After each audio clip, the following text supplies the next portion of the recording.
सद्गुरू श्री ब्रह्मचैतन्य महाराज गोंदवलेकर यांचं प्रवचन 21 फेब्रुवारी. कर्तेपणाचा अभिमान नसावा. विषयात राहून परमात्म्याची भक्ती होईल का? विषय सोडल्याशिवाय मी भक्ती करतो असे म्हणणे चुकीचे आहे. विषय आहे तिथे भक्ती नाही आणि भक्ती आहे तिथे विषय नाहीत. भक्त म्हणजे भगवंताचे होऊन राहणे. त्याला शरण गेल्याशिवाय त्याचे होताच येत नाही. अभिमान ठेवून आपल्याला कधीच भक्त होता येत नाही.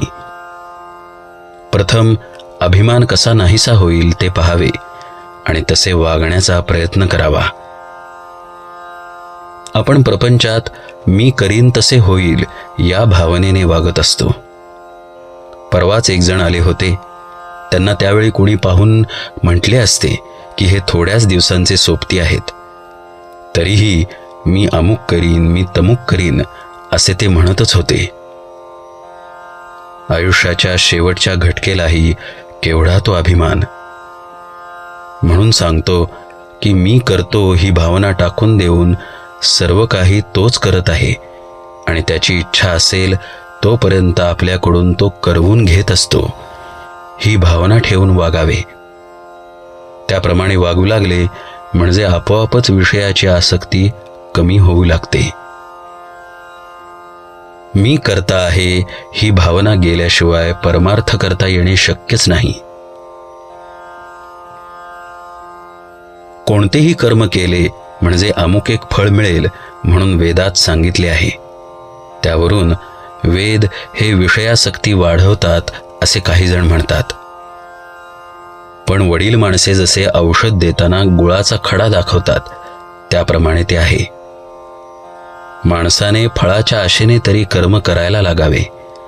तो कर्म करू लागला म्हणजे आपोआपच फळावरची त्याची आसक्ती कमी होत जाते आणि पुढे अभिमान जाऊन मी करता नसून तोच करवीत आहे असे वाटू लागते. मग तो जे कर्म करील ते देवाला आपोआप अर्पण होते. संकट आले म्हणजे आपण देवाला नवस करतो. देवाने मनासारखे दिले नाही म्हणजे देवात अर्थ नाही असे म्हणतो. पण देवाला फसवणे शक्य आहे का?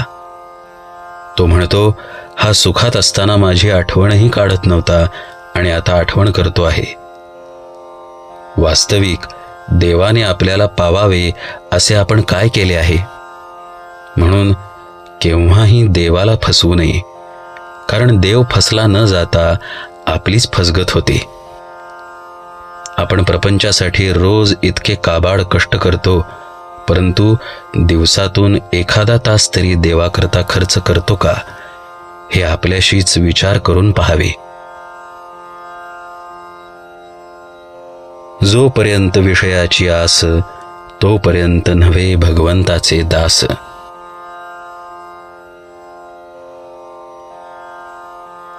जानकी जीवन स्मरण जय जय राम.